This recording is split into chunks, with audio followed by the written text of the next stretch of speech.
We're back out at Pascagoula with Super Dave Harrington, and we're going to be talking about something very important, trigger manipulation. All right, Dave Harrington. Hey, remember guys, last week I covered down on the acquisition shot, or what I refer to as initially acquiring the trigger. Keep in mind, your finger should be outside the trigger guard until you make the decision to fire.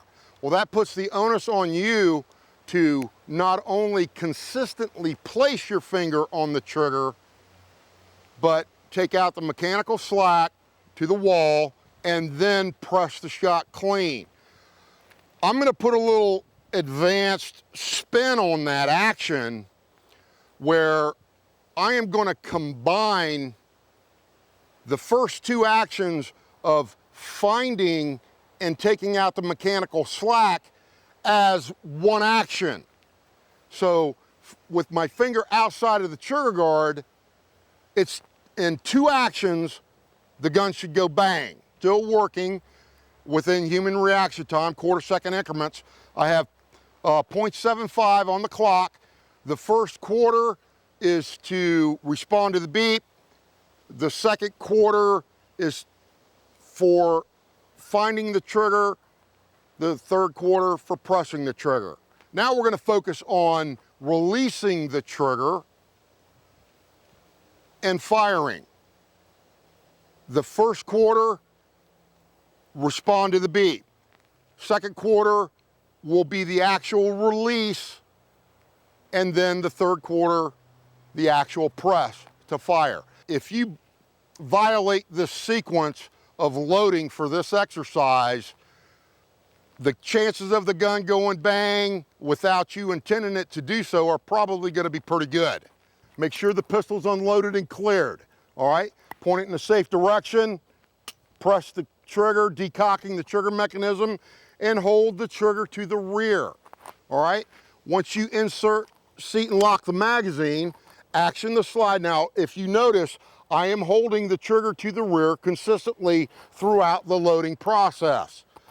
I chamber a cartridge, now I'm set up, I'm ready to go. All I have to do to make the gun go bang now is to simply release and press, okay? Keep in mind, we're working in quarter-second increments, so here we go. Stand by.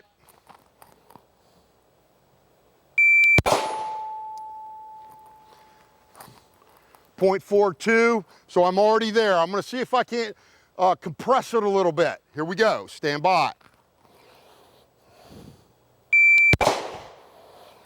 I compressed that one right off the target. So I'm gonna decelerate my actions a little bit and go from there. Here we go, stand by. Pressed it a little left, but I'm at 0.4, stand by. Good center punch, 0.41. Now, if you notice as I am firing this exercise, when I press the trigger and make the gun go bang, I'm holding the trigger to the rear. When you're finished, unload and clear. And that's all I've got. Now you put those two together, the acquisition shot with the reset, that allows you to drive the gun hard without disturbing the working relationship of the gun with the target as refined by use of the sights, the iron sights, or a dot sight.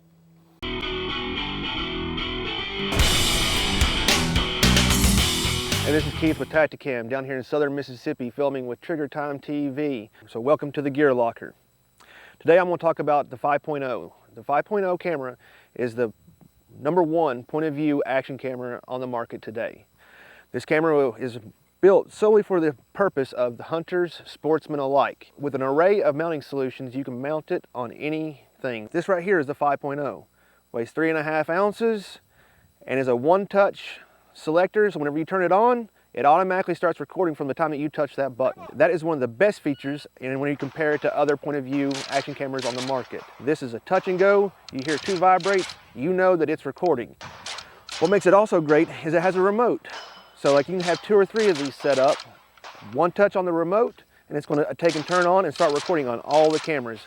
So that way you don't have to sit up there and run back and forth, you know, to turn them on and everything. So it has 3 modes. Your first mode is going to be your 4K. It's going to record in Ultra HD at up to 30 frames per second or as slow as 15. Then you're going to have your second mode, which is going to be your max zoom, which is 8x. And then your third mode, which is going to be slow motion.